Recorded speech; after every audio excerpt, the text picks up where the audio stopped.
We'll talk about it. All right. Okay. Uh, Ricker? Yep, that's my last name. Okay. All right. Been a while. Hello, everyone. This is Ursula Odom, and it's been a while, but we're going to have a wisdom and young. Hello, everyone. This is Ursula Odom. It's been a while, but we're going to have a Wisdom and Young Legends show today. And why? Because a young man walked into my office and he ended up saying some things that just were fascinating. I thought I wanted to share that with you. So today you're going to meet William Ricker. And I'm going to let him tell you who he is, and then you know what I do. I'll ask questions and find out a little bit more so that we can all learn what this legend of today and tomorrow is all about. Hello, William. Hello, Ursula. So tell us a little bit about you. Who are you? My name is William, and I'm born and raised in Tampa, Florida. I'm an avid reader and been writing since I was 10 years old and doing poetry when I was 15. So that started this creativity of what we're going to discuss today. You know, I missed the poetry part when we talked, so we'll have to come back to that. Okay. So you said you started writing when you were 10 years old. What sparked that? Why? I always love watching TV shows, especially when I was a little kid.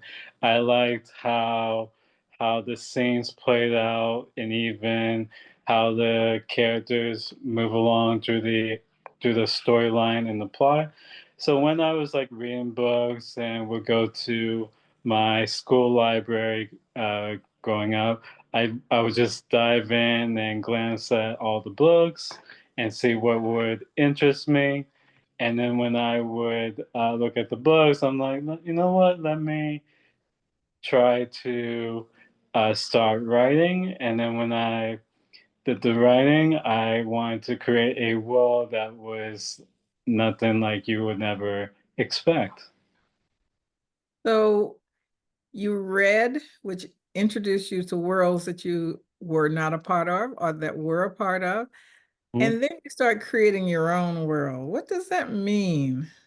Oh man, I like for instance, I enjoy watching science fiction movies like the Avengers, like the even like Black Panther and other sci-fi movies and TV shows. And what drew me into that realm was it was like something different and unique. And you know what? Let me create a world where it's like more expansive, multicultural, and even have elements of surprise of how it would relate to us in this current time. And so now I'm just, going in between of those worlds and create that experience for everyone. Wow. Now, when you first contacted me, you were talking about being a science fiction writer. And quite frankly, I've not done a lot of that because I'm more into capturing, preserving, and presenting legacy information of real people and Hmm. real stories living a real life. So I'll be honest, I was not thinking that I would enjoy a conversation with you, but I said, you know what? Broaden your world, girl. And and it ended up being a very nice conversation. And you made me realize that a part of what I'm writing really is considered science fiction, even though it's historical fiction. I'm writing about a world that does not exist as well, but I'm basing it on real people and history, right? So I just don't think of that as science fiction, but in a way it is, because how I position them is different. It may exist in some world, but I'm not sure. I have not seen it. So we are using our imagination, and it tends to be a little bit fun because you have that creative freedom to do that. Absolutely. So tell us about it. What are you working on? What are you doing? Well, currently I've been working on this book series, and since I'm in book number one, it all started after doing research with my ancestral lineage. Since I was trying to find, my identity and where I came from, so I dived deep into that, and then when I found that Benin, Nigerian, Cameroon, and other ethnicities as well. Let me dive into Benin, see what like the traditions, cultures, the language, and even with the clothing and food.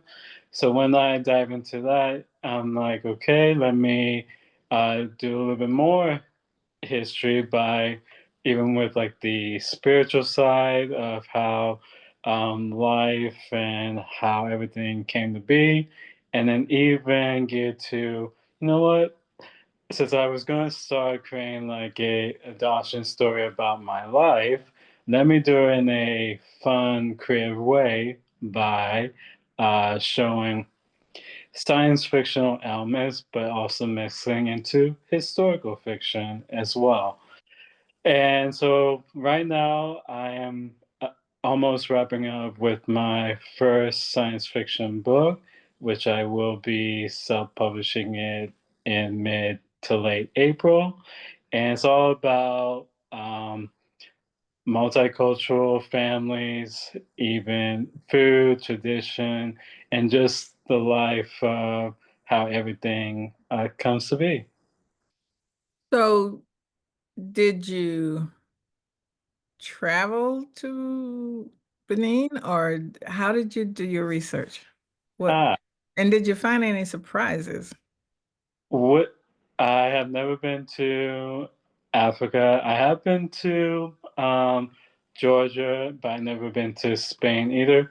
So in my story, it centers around in Africa, in Benin, Mali, and Kenya, which I've never been to any of those places. And so what I did was I would go online, and then I would type in Benin, type in Benin food, their language, their culture, and even with their clothing to see how it all looks, and kind of like how does the food taste, or what does the food look like, even what their traditions are in their culture.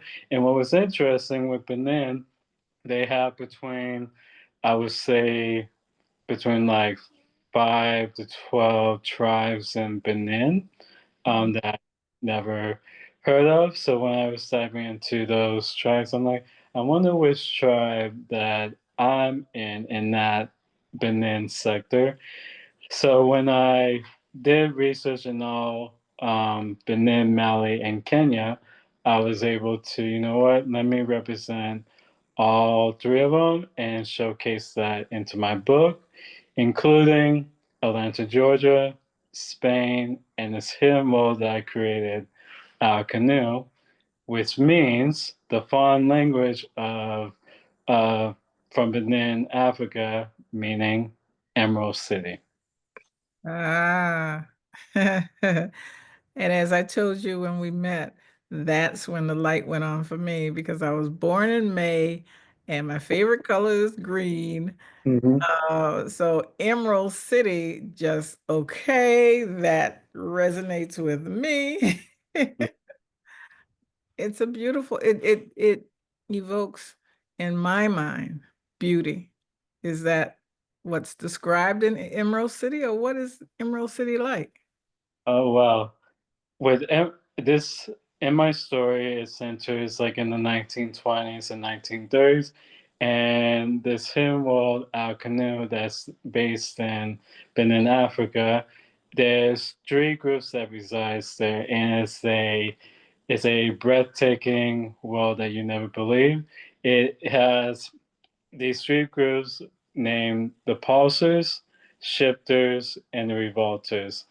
The pulsars, who are the protectors of the Earth's energy, the shifters, who are the masters of space and time, and the revolters, who try to reshape reality for their own gain.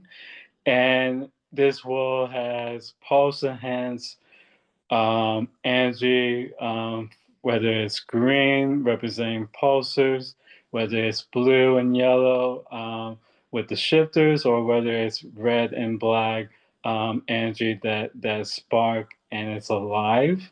There's also pulse enhanced mystical hovercrafts that's generated through energy as well. Through and what was funny, the reason why I created the world with pulse energy was through our, um, we have like the red and blue veins that we have.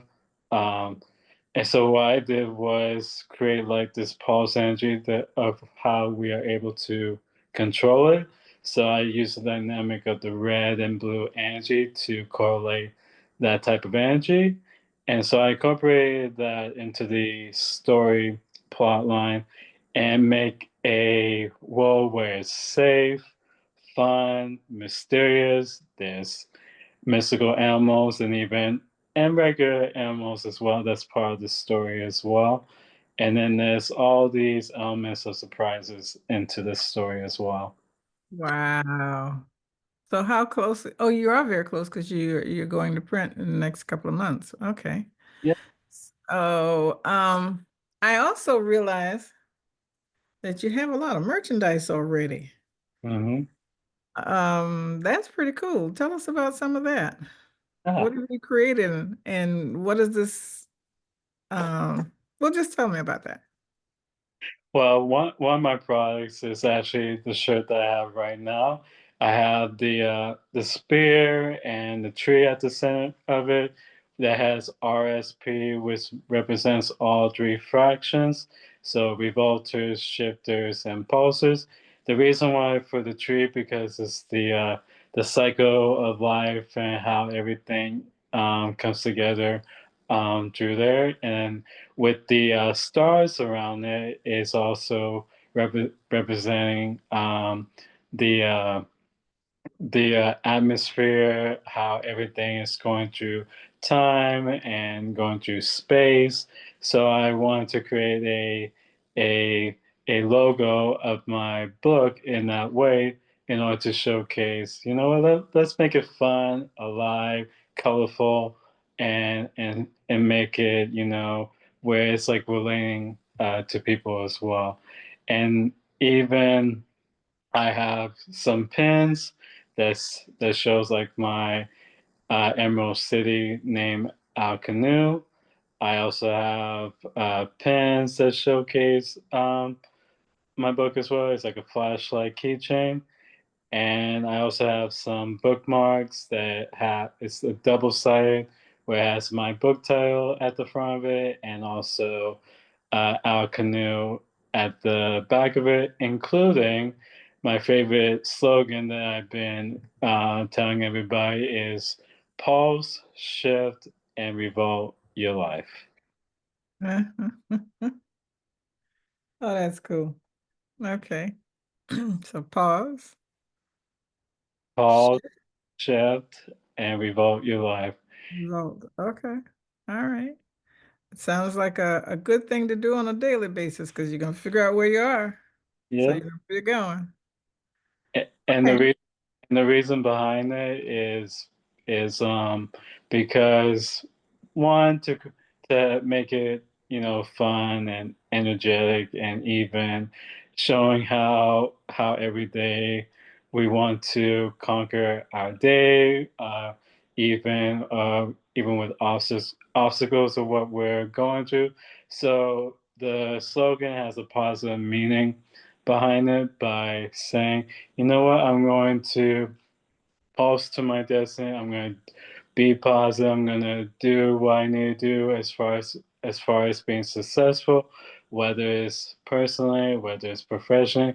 It's all about showcasing of who you are and taking that action every day and making sure that you're able to, you know what, I can do this, I can achieve it, I can get my college degree, or I can get that promotion at my job, or I can finish my book as well. So anything that you put your mind into, you're the one that can focus on to your purpose and your destiny. And that's what the meaning came about. So this is why you're on this show, because, you know, I feel like I'm just figuring out that I like being me, right?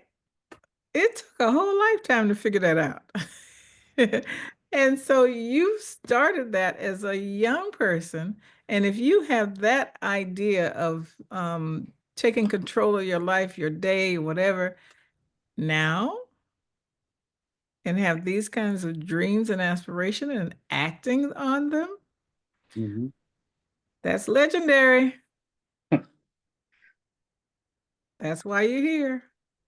And, you know, I want, I'm a type of person that keeps scrapbooks and journaling, and just this thought ran into my head. I think I'm gonna go back and look at the young legends that I've had on my show and see where they are, what they're doing. I suspect they're scrapbook worthy because, So like, I want to know what, when you start doing all this stuff. Well, you've already started. It's not when, you're right smack in the middle of it. And it's impressive what you're doing. thank you.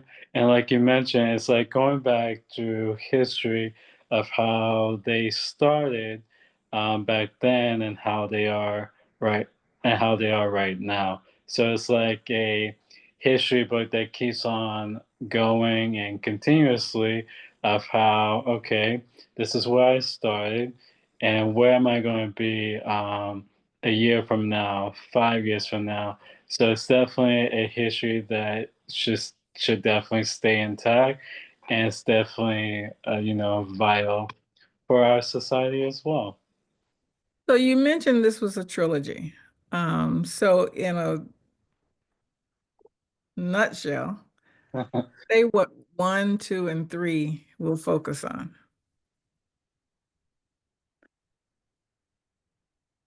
I'm sorry, go. I I c- I was saying it's a trilogy. So what is one, two, and three as a main subject? ah, ooh,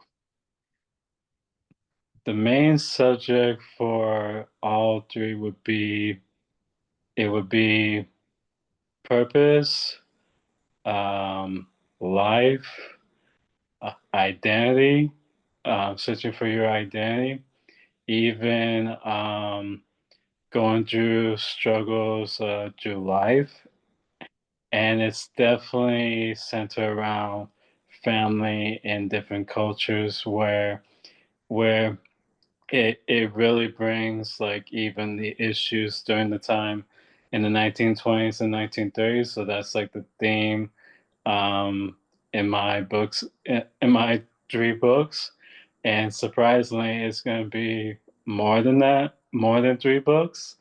Uh, Ah, Yep, because I planned out as far as doing more than three books with this series, so it's gonna unfold a lot of family generations into it, where I'm also going to be a part of it as well, where I'm actually going to showcase my adoption story later in the series.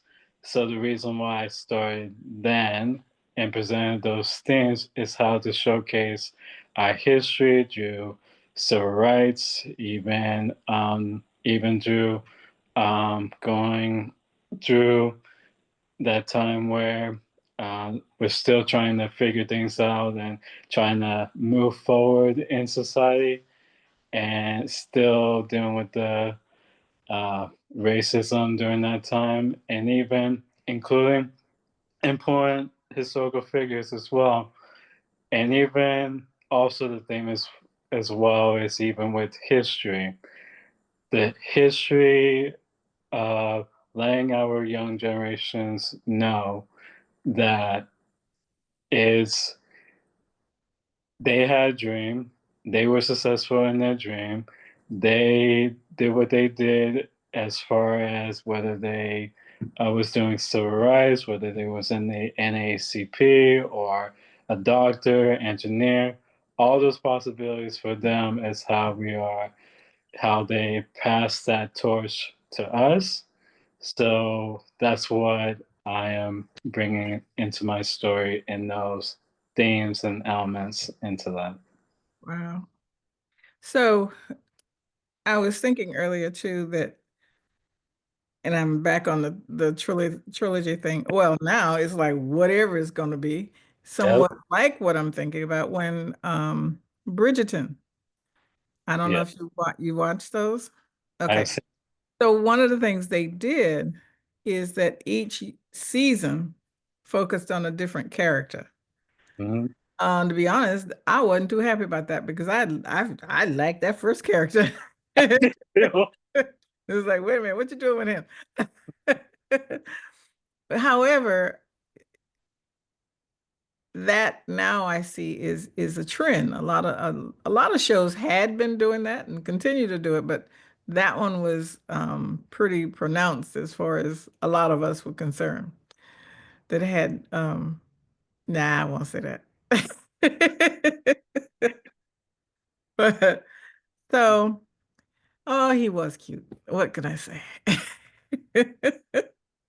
So my point is your characters, Mhm. will they evolve throughout? I mean, will there be different characters or how are you planning do that? My, with my first book, as I'm going to split it into three medium books because it was so long that I had to split everything. That way I can keep everything, keep the characters, and make the story alive.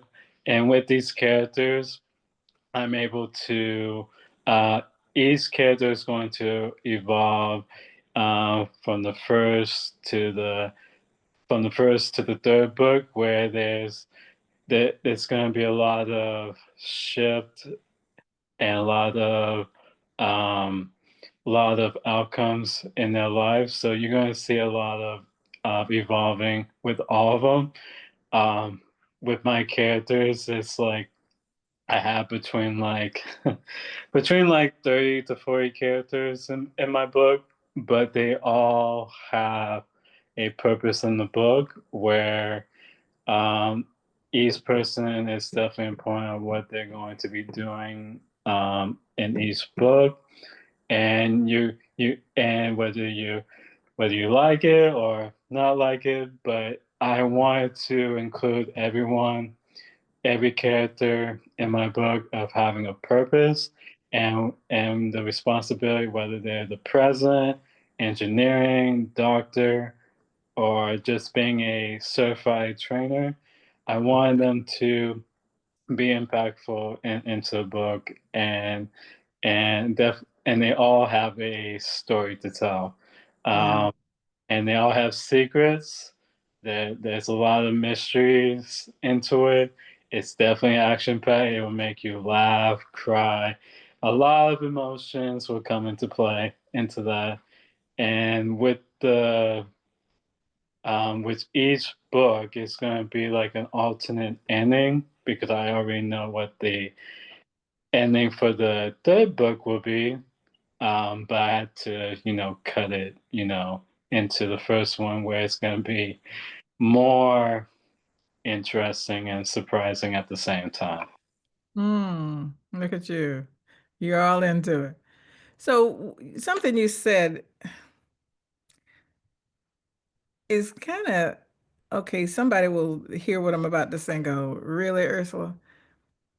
But when you said every character has a purpose, I know that's good writing, but it made me think about itself, where the people in our lives or the people in life in general, they're usually true to their nature, whatever that means. It's like who they are is who they bring to the table, and you can bet that they're going to have that same mode of operation.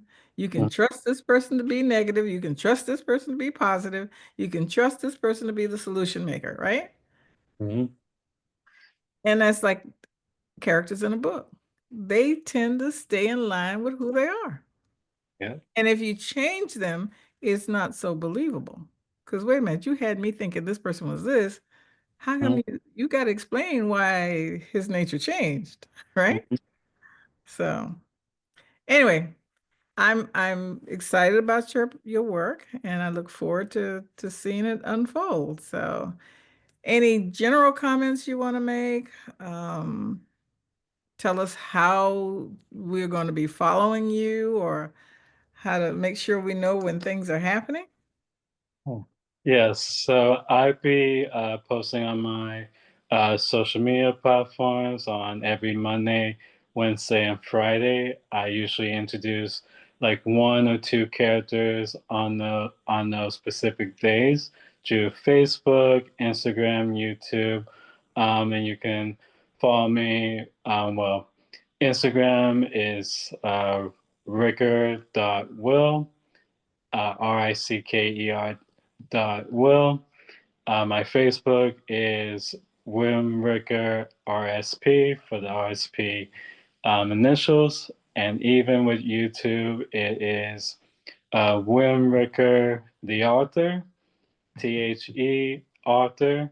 And each character, I do like a brief bio and on who they are, and I put energetic music like R&B, gospel, even some music in the 90s. So I definitely bring that uplifting music to get everybody excited and anticipated for my upcoming book. And you can follow me through any of those pages, and even I will be self-publishing it on Amazon and Barnes and Noble in mid to late April. So I always keep my followers aware on social media of when I'm actually going to self-publish. Okay. All right. Well, thank you. This has been delightful. And as I mentioned, he is a young legend.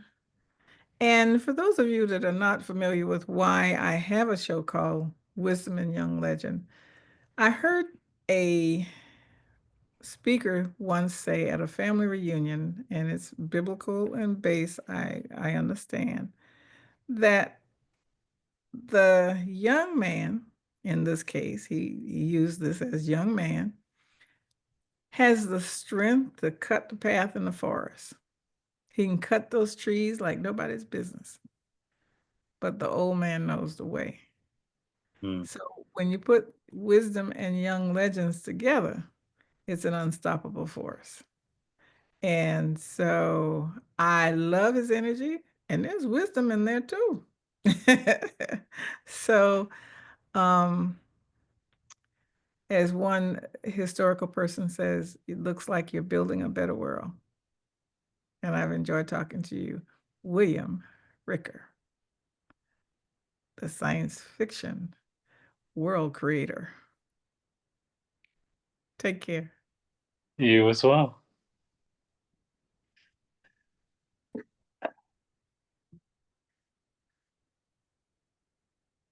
Okay. Somewhere I can stop this. There you go.